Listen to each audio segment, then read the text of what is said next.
সবাইকে মহান বিজয় দিবসের শুভেচ্ছা জানিয়ে শুরু করছি ইসলামী ব্যাংক বাংলাদেশ পিএলসি দেশ বাণিজ্য সংবাদ। সঙ্গে আছে সাদিয়া লাবনী। স্বাধীনতার ৫৪ বছরে বাংলাদেশ, ৫.৫ দশকের এই লম্বা সময়ে অর্থনৈতিক সব সূচকে এগিয়েছে বাংলাদেশ। মাথাপিছু আয় $১২০ থেকে পৌঁছেছে $২,৮২০। তবে এখনও কমেনি ধনী দরিদ্রের বৈষম্য। এখনও আমাদের শুনতে হয় দেশের মোট সম্পদের ৫৪%ই কুক্ষিগত আছে ১% মানুষের হাতে। এত বছরেও কেন এত বৈষম্য, তার উত্তর থাকছে প্রতিবেদনে। ১৯৭১ সালে ১৬ ডিসেম্বর যে স্বপ্ন নিয়ে যাত্রা শুরু করেছিল বাংলাদেশ, তা ছিল বৈষম্যহীন, মানবিক এবং মর্যাদাপূর্ণ নাগরিক প্রতিশ্রুতি। স্বাধীনতার ৫ দশক পর এসে দেখা গেল অর্থনীতির সূচকগুলোতে ক্রমাগত ঊর্ধ্বগতি থাকলেও সমাজের নৈতিক মানদণ্ডগুলো সেই গতিতে এগোয়নি। ৫৪ বছরে সাহায্য নির্ভর অর্থনীতির দেশটি পরিণত হয়েছে বাণিজ্য নির্ভর অর্থনীতিতে। তৈরি পোশাক রপ্তানিতে সারা বিশ্বে দ্বিতীয় অবস্থানে উঠে এসেছে বাংলাদেশ। বিস্ময়করভাবে বেড়েছে দেশের রিজার্ভ আর রেমিট্যান্স। $৮ বিলিয়ন জিডিপি দাঁড়িয়েছে $৪৬২ বিলিয়ন। সব মিলিয়ে উন্নয়ন সহযোগীরা এখন বাংলাদেশকে রীতিমতো উন্নয়নের গল্প হিসেবে দেখছে। কিন্তু অর্থনীতির এই জোয়ারের বিপরীতে সমাজের ভেতরে যেন অন্য এক স্রোত বইছে। সেই স্রোত নৈতিক অবক্ষয়ের। দুর্নীতি, অনিয়ম, সামাজিক বৈষম্য, স্বচ্ছতার অভাব এখন বড় চ্যালেঞ্জ। বিশ্লেষকরা বলছেন, অর্থনীতির কাঙ্ক্ষিত বিজয় অর্জনে গোছাতে হবে আয় বৈষম্য, লাগাম টানতে হবে বেকারত্বের। সামাজিকভাবে আমাদের সমাজে একটা মৌলিক পরিবর্তন আনতে হবে। যেই শ্রেণীগুলো নিগৃহীত এবং সবচেয়ে বেশি নিগৃহীত হলো শ্রমজীবী মানুষ, তাদেরকে সচেতন হয়ে সামনে আসতে হবে এবং তারা যদি মোটরের ড্রাইভিং সিটে বসতে পারে তাহলে পরেই তাদের স্বার্থ তারা রক্ষা করতে পারে। নভেম্বরে প্রকাশিত হওয়া বিশ্ব ব্যাংকের প্রতিবেদনেও উঠে এসেছে এই বৈষম্যের হিসেব। যে কোনো সময় দারিদ্র্য সীমার নিচে নেমে যাওয়ার ঝুঁকিতে আছে ৬,২০,০০,০০০ মানুষ। ২০২৩ থেকে ২০২৪ সালের মধ্যে ২০ লাখ কর্মসংস্থান কমেছে। ২০২৫ সালে আরও ৮ লাখ কর্মসংস্থান কমার আশঙ্কা রয়েছে। ওয়ার্ল্ড ইনইকুয়ালিটি রিপোর্ট ২০২৬-এর তথ্য বলছে, দেশের মোট সম্পদের প্রায় ১/৪ রয়েছে সবচেয়ে ধনী ১% মানুষের হাতে। দারিদ্রের সংখ্যা বা দরিদ্র মানুষের সংখ্যা বেড়েছে। এটা হলো সরকার স্ট্যাটিস্টিক্সের হিসাব। আমাদের এখানে যদি রাজনৈতিক দৃষ্টিভঙ্গি থেকে বলি, সব কাজের আগে একটা কাজ করা উচিত ছিল। শ্রমিকদের বহুদিনের দাবি ন্যাশনাল মিনিমাম ওয়েজ, ন্যূনতম জাতীয় মজুরি। যে পরিশ্রম করবে, একজন বুয়া হলেও তাকে এর কমে বেতন দেওয়া যাবে। উন্নয়নশীল দেশের চূড়ান্ত স্বীকৃতির মাত্র ১ বছর দূরত্বে দাঁড়িয়ে বাংলাদেশ। বেকারত্ব দূর করে আয় বৈষম্য গোছাতে না পারলে ধরা দেবে না অর্থনীতির কাঙ্ক্ষিত বিজয়। সাদিয়া লাবনী, দেশ টিভি, ঢাকা। পরাধীনতার শৃঙ্খল ভেঙে ৭১-এ মুক্তি এলেও ৫৪ বছরেও মেলেনি অর্থনৈতিক মুক্তি। এখনও দেশে মানুষের সবচেয়ে বড় দাবি বৈষম্যহীন এক বাংলাদেশের। মুক্তিযুদ্ধে অংশ নেয়া দেশের স্বনামধন্য ব্যবসায়ীরা দেশ টিভির কাছে বলেছেন তাদের স্বপ্নের কথা। তাদের বিশ্বাস, তরুণরাই পারবে আগামীর বাংলাদেশ গড়ে তুলতে। বিস্তারিত রিয়াজ সেজানের প্রতিবেদনে।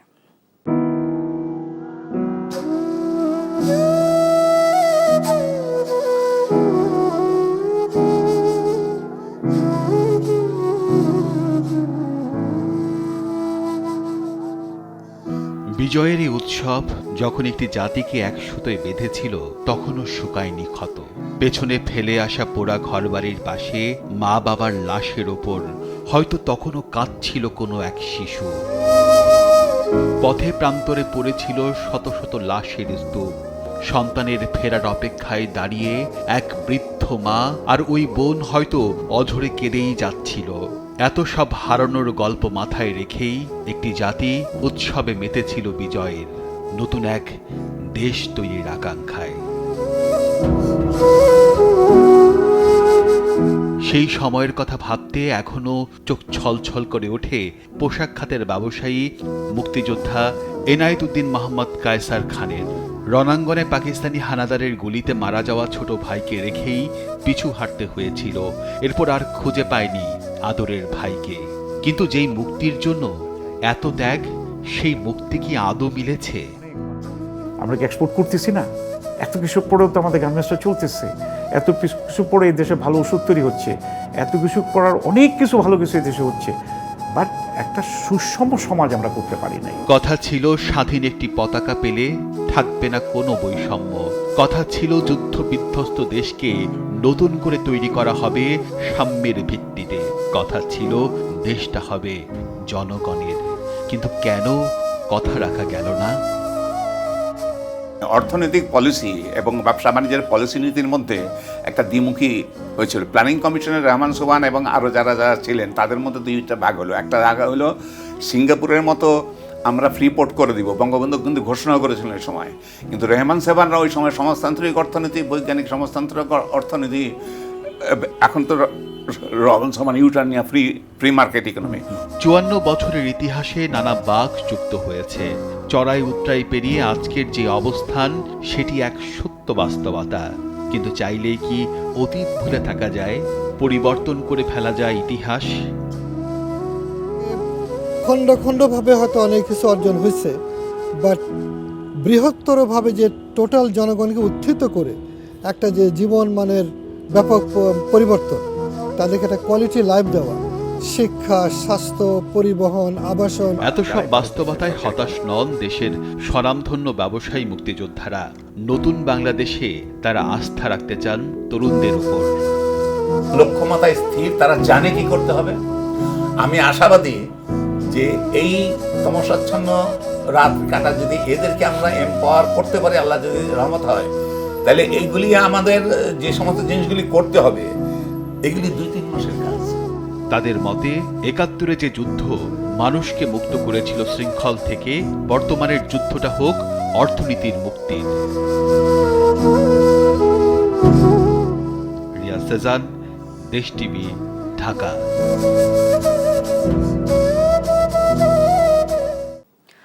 দর্শক, বিজয়ের ৫৪ বছরে কি পেল দেশের অর্থনীতি? এসব বিষয়ে বিস্তারিত জানতে আমাদের সঙ্গে যুক্ত হচ্ছেন কৃষি অর্থনীতিবিদ ও মুক্তিযোদ্ধা ডক্টর জাহাঙ্গীর আলম। আপনাকে স্বাগত দেশ বাণিজ্যে। ধন্যবাদ। বিজয় দিবসের শুভেচ্ছা। ধন্যবাদ। জি, আমরা আসলে যেমনটা দেখছিলাম যে যেই প্রত্যাশা নিয়ে, আশা নিয়ে আমাদের দেশ স্বাধীন হলো, বৈষম্য, আসলে কি বৈষম্য কমেছে দেশের? বিজয় দিবসে দেশের সবাইকে শুভেচ্ছা জানাই এবং যারা প্রাণ দিয়েছে স্বাধীনতার যুদ্ধে তাদেরকে শ্রদ্ধা জানাই। তো দেখেন, স্বাধীনতার পরে একটা আমাদের মোটা দাগে একটা উদ্দেশ্য ছিল যে জীবনের মান উন্নত হবে এবং বৈষম্য দূর হবে। এটা অর্থনীতির মূল দাবিটা এটাই ছিল। আমাদের জীবন মান উন্নত হয়েছে এই অর্থে যে জিডিপির গ্রোথ রেট বেড়েছে এবং এখন পর্যন্ত প্রায় 4% মধ্যে আছে। এটা হাই গ্রোথ, কিন্তু হাই গ্রোথের সঙ্গে আমাদের বৈষম্য বেড়েছে।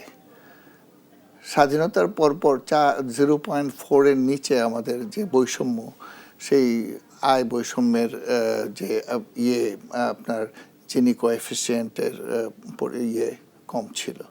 তা 2016-তে সেটা 0.48 এবং এখন এটা 0.5। তো তার মানে একটা বড় বৈষম্যের দেশে এখন আমরা বসবাস। আমরা কিন্তু দেখি যে আমাদের স্বাধীনতা পরবর্তী আমাদের অর্থনীতির প্রতিটা সূচকে কিন্তু ঊর্ধ্বমুখী এবং সেটা অর্থনীতির সূচক বাড়ছে, কিন্তু সাধারণ মানুষের যে জীবনমান, সেখানে কি কোনো সাধারণ মানুষের জীবনমান সাম্প্রতিক কালে তো আরো কমে গেছে, কারণ এই মূল্যস্ফীতির কারণে, বিশেষ করে কর্মহীনতা, মূল্যস্ফীতি এবং এই যে দুর্বৃত্তায়ন, এইসব কারণেই আসলে আমাদের সাধারণ মানুষের জীবনমানটা কমে যায় এবং উপরের শ্রেণীর কিছু মানুষ, মুষ্টিমেয় কিছু মানুষ, তারাই এর সুযোগ নেয় এবং ধনী হয়, বিদেশে টাকা পাচার করে। তো এইগুলো স্বাধীনতার পর থেকে আমরা ফিরে ফিরে এগুলো দেখে আসছি এবং এর বিরুদ্ধে যে আমরা সোচ্চার বক্তব্য রাখছি না তা না, রাখছি, কিন্তু সবাই চায়, এর নির্মূল চায়, কিন্তু নির্মূল হয় না। তো এর জন্য এখন যে গভর্নমেন্ট আছে, এর জন্য একটা ভালো সুযোগ ছিল। তো সামনে যদি একটা ভালো পলিটিক্যাল গভর্নমেন্ট আসে, তারা নিশ্চয়ই এটার চেষ্টা করবে, আমরা তো একটা ভালো আশা করি। তো আমার মনে হয় যে এখন যেই অর্থনীতির যে অবস্থা, অর্থনীতির বিভিন্ন সূচকে খুব ভালো আমরা নাই। বিশেষ করে দারিদ্র্যের হার বাড়ছে, একদিকে দারিদ্র্যের হার বাড়ছে, অপরদিকে বৈষম্য বাড়ছে। তো এইটার জন্য আমাদেরকে যেমনিভাবে এবং মূল্যস্ফীতি খুব বড় একটা মূল্যস্ফীতি আমরা বহন করছি। ভূমিকা রাখছে দরিদ্র মানুষের।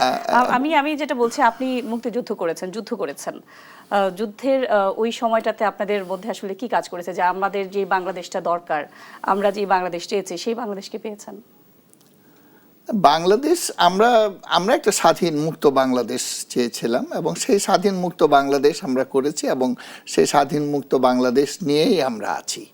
কিন্তু বাংলাদেশের মুক্তির জন্যে যে অর্থনৈতিক মুক্তি, সেইটা হয়তো আমরা যেভাবে চেয়েছি সেইভাবে আসে নাই। কিন্তু দেশে উন্নয়ন হচ্ছে, প্রতিটা গভর্নমেন্টই দেশে কোনো না কোনোভাবে উন্নয়ন করছে। অবকাঠামোগত উন্নয়নও একটা উন্নয়নের একটা অংশ। তো কিন্তু যেটা আমরা চেয়েছি যে বৈষম্যবিহীন একটা উন্নয়ন, বৈষম্য বাড়বে না কিন্তু উন্নয়ন হবে, জিডিপি গ্রোথ রেট হবে কিন্তু বৈষম্যটা বাড়বে না, সেইটা হয়তো আমরা অ্যাচিভ করতে পারি নাই। এবং তার জন্য যে ধরনের পলিসি দরকার সেই পলিসি আমরা সামনে হয়তো গ্রহণ করতে পারি, যাতে করে আমাদের বৈষম্য বাড়বে না কিন্তু উন্নয়নটা, জিডিপির গ্রোথ বাড়বে, কর্মসংস্থান বাড়বে। কিন্তু আমাদের যে জিগনি কোএফিসিয়েন্ট বারবার যে বাড়ছে আমরা বলছি, সেটা হয়তো আর বাড়বে না। আপনি তখনকার সময়ে দেশের অর্থনীতি আসলে আপনারা কোন অবস্থায় দেখেছেন, আমরা ছোট করে একটু দেখেন। একটা জিনিস আমি আপনাকে বলি যে আমাদের কিন্তু তখন স্বাধীনতার পরে একটা প্রচণ্ড খাদ্য সমস্যা ছিল। আমরা তখন 25 থেকে 30 লাখ টন খাদ্য আমদানি করতাম এবং যা আমাদের রিকোয়ারমেন্ট ছিল তার প্রায় 1/3 আমাদেরকে আমদানি করতে হতো। তো আজকে স্বাধীনতার 54 বছর পর আমাদের জনসংখ্যা তো অনেক বেড়েছে এবং এই সময়ে 3% হারে আমাদের এগ্রিকালচার প্রোডাকশন লাগাতার বেড়ে গেছে প্রতি বছর গড়ে, এবং এখন প্রায় 4 গুণ আমাদের খাদ্যশস্যের উৎপাদন বেড়েছে। এবং খাদ্যশস্যের দাম কিন্তু খুব কোনো সময় বন্যা হলে বা খরা হলে একটু বাড়ে, উৎপাদন কমে, কিন্তু অন্যান্য সময়ে খুব ভালো অবস্থানে আমরা আছি। অন্তত এই দিক থেকে কৃষি সেক্টরে একটা ভালো উন্নয়ন হয়েছে এবং আমরা যদি এটাকে আরও এগিয়ে নিয়ে যেতে পারি তাহলে আমাদের কৃষি সেক্টর যদি এই বছর, গত 2 বছর ধরে এগ্রিকালচার সেক্টরে কিন্তু উন্নয়নটা নিম্ন গতির। এটা আসলে কেন হচ্ছে? এই যে গত বছর 24-25-এ এগ্রিকালচারের গ্রোথ রেট হলো 1.78, মানে 1.8%। তো যেখানে আমরা লাগাতার 24 বছর 3% এবং আমরা যদি 30 সালের মধ্যে খাদ্যে সম্ভর হতে চাই এবং সবার জন্য পুষ্টির নিরাপত্তা করতে চাই, কিন্তু কমপক্ষে 4% হারে উৎপাদন বাড়িয়ে যেতে হবে। তো এটার জন্য এখন বিনিয়োগ দরকার। আজকে আমাদের কিন্তু বিনিয়োগ নাই। আমরা আবারও আলোচনায় ফিরবো, আমরা তার আগে একটা বিরতি নিয়ে আসি। দর্শক, বিজয়ের 54 বছরে দেশের অর্থনীতির সার্বিক পরিস্থিতি নিয়ে আমরা কথা বলছি, আমরা আবারও আলোচনায় ফিরবো, তবে তার আগে একটা বিরতি নিয়ে ফিরছি। দেখছেন দেশ বাণিজ্য, আবারও ফিরছি আলোচনায়। আমাদের সঙ্গে আছেন কৃষি অর্থনীতিবিদ ডক্টর জাহাঙ্গীর আলম। আমরা আবারও আলোচনায় ফিরি। আমরা তো বরাবরই শুনি যে শ্রমজীবী মানুষের বাংলাদেশ, শ্রমজীবী মানুষের অর্থনীতি। শ্রমজীবীরা আসলে কি পেয়েছে, শ্রমিকরা আসলে কি পেয়েছে? দেখেন, শ্রমিকের তো চাকরি নাই। গত 2 বছর ধরে তো শ্রমিক শুধু ছাঁটাই হচ্ছে, কারখানা বন্ধ হয়ে যাচ্ছে, নতুন বিনিয়োগ নাই, নতুন কর্মসংস্থান নাই। আর এই যে জাতীয় বেতন হার প্রবৃদ্ধির হার হ্রাস পাচ্ছে।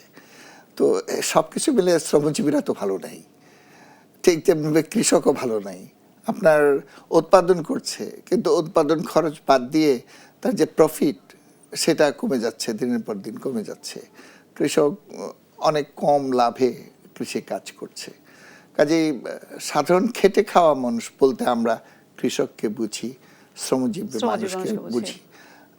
এদের অবস্থাটা ভালো না। বিশেষ করে গত 2 বছর ধরে যেহেতু ইনভেস্টমেন্ট কম, সেহেতু এদের অবস্থাটা ভালো না, যে কারণে তার উপরে একটা দীর্ঘদিন ধরে প্রায় 3 বছর ধরে খুব বড় আকারে একটা মূল্যস্ফীতি।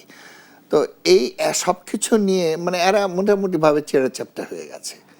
তো এখানে এখন আমাদের যেটা দরকার ছিল সেটা হলো যে বিনিয়োগ বৃদ্ধি করা, এবং এখন যে ধরেন অর্থনীতিতে একটা ভালো দিকও আছে, আগের চেয়ে শান্তি শৃঙ্খলাটা অনেকটা ইমপ্রুভ করেছে। আর যেমন আমাদের ফরেন এক্সচেঞ্জ রিজার্ভ, সেটা তো 1 বছর 1.5 বছর আগে এটা $20 বিলিয়ন নিচে নেমে গিয়েছিল, এটা $32 বিলিয়ন উপরে এখন। তো কাজেই সার্বিক অর্থনীতির দিক থেকে কিছুটা ভালো, কারণ রেমিটেন্স তো প্রচুর পরিমাণে আসছে, অন্য যে কোনো সময়ের চেয়ে রেমিটেন্স বেশি আসছে। তো এই সব কিছু মিলে মোটামুটিভাবে অর্থনীতিতে ভালো দিক এবং মন্দ দিক দুটোই আছে। আর যেগুলোতে আরও ইমপ্রুভ করা যেত সেটা হলো যে মূল্যস্ফীতির হারটা আরও ইমপ্রুভ করা যেত। আগামী আমরা সব ঠিক থাকলে ফেব্রুয়ারিতে হয়তো নির্বাচন, তো আগামী সরকারের জন্য আগামী অর্থনীতির কোনো রূপরেখা আছে কিনা আপনার কাছে? আমার মনে হয় যে তাদের জন্য সবচেয়ে বড় দায়িত্ব হবে মূল্যস্ফীতিটাকে কন্ট্রোল করা, এবং মূল্যস্ফীতিকে যদি কন্ট্রোল করতে হয় তাহলে যে সরকারের ব্যয়টা কমাতে হবে। সরকার ব্যয় বাড়বে আর সরকার ঋণ করতে থাকবে ব্যাংকিং সিস্টেম থেকে, অপরদিকে রুগ্ন ব্যাংক যেগুলো আছে সেগুলোকে প্রচুর তারল্য সরবরাহ করে যাবে। তাহলে একদিকে আপনি 10% মুদ্রা ব্যবস্থায় 10% সুদ ইম্পোজ করে মুদ্রাকে সংকুচিত করতে চাচ্ছেন, অপরদিকে মুদ্রা তারল্য সম্প্রসারিত করছেন। তো এটা অনেকটা দ্বিমুখী হয়ে গেছে, যে কারণে আমাদের আরও দ্রুত আমাদের মূল্যস্ফীতিটা কমিয়ে আনার কথা ছিল। কারণ পার্শ্ববর্তী দেশ ভারত, পাকিস্তান, শ্রীলঙ্কা এরা অত্যন্ত দ্রুত মূল্যস্ফীতিটাকে স্বাভাবিক করে নিয়ে এসছে। আমাদের সেটা করা দরকার, এবং আমার মনে হয় এই দিকে তাদেরকে সবচেয়ে বেশি নজর দিতে হবে। 2 নম্বর হলো যে ইনভেস্টমেন্ট, আমাদের বিশেষ করে উৎপাদনশীল খাত, বিশেষ করে কৃষি। বিনিয়োগটা তো আমরা বারবারই শুনছি যে নির্বাচিত সরকার গঠন হলেই বিনিয়োগ আসবে। সেক্ষেত্রে আমি আরেকটা ছোট প্রশ্ন করতে চাই। আমরা কিন্তু দেখেছি যে বিশ্ব ব্যাংক বা উন্নয়ন সহযোগী সংস্থাগুলো প্রায় বলে যে বাংলাদেশের আগামী বছর বা 6 মাসের মধ্যে বা একটা নির্দিষ্ট সময় দিয়ে দেয় যে দারিদ্র্যের হার এত বেড়ে যাওয়ার একটা সংখ্যা আছে বা আশঙ্কা করে। আমরা এই স্বাধীনতা 54 বছর পরে আমরা উন্নয়নশীল দেশে চলে যাব হয়তো বা সামনের বছরই, এখনো কেন আমাদের এই সব বিষয়ে সামনে আসে সবসময়? দেখেন, এটা কোনো সময় যখন অর্থনীতির অবস্থাটা ভালো থাকে না তখন দারিদ্র্যের হার বাড়ে। আবার অন্যান্য সময় গত 20 বছর 25 বছরের হিস্ট্রি যদি আপনি দেখেন, দারিদ্র্য তো ক্রমাগতভাবে কমেছে, হ্রাস পেয়েছে। এবং এই সাম্প্রতিক কালে অনেকগুলো সমস্যা, একটা হলো যে একটা রাজনৈতিক আনরেস্ট ছিল, তারপরে বন্যা, খরা এগুলো হয়ে গেছে। আমরা আশাবাদী সময় আবার সামনে তো এগুলো রিপিট করবে না। একদমই শেষে চলে সময় শেষ আমাদের। আমরা আগামী দিনের তরুণদের জন্য আপনার কোনো পরামর্শ আছে কিনা? আমার কথা হলো যে তরুণদের দায়িত্ব হবে যে খুব স্কিলড ম্যান পাওয়ার হতে হবে, ভালো করে লেখাপড়া করতে হবে এবং দেশকে গড়ে তোলার দায়িত্ব তাদেরকে প্রচুর দক্ষতা অর্জন করতে হবে যাতে করে দেশটাকে সুন্দরভাবে গঠন করতে পারে। আপনাকে অসংখ্য ধন্যবাদ আমাদের সঙ্গে যুক্ত হওয়ার জন্য। আপনাকে ধন্যবাদ। দর্শক, স্বাধীনতার 54 বছরে দেশের অর্থনীতি কোন অবস্থায় আছে আমরা সে বিষয়ে আলোচনা করছিলাম কৃষি অর্থনীতিবিদ ডক্টর জাহাঙ্গীর আলমের সঙ্গে। এই ছিল এখনকার ইসলামী ব্যাংক পিএলসি সৌজন্যে দেশ বাণিজ্য সংবাদে। পরের বুলেটিন দেখার আমন্ত্রণ। ধন্যবাদ।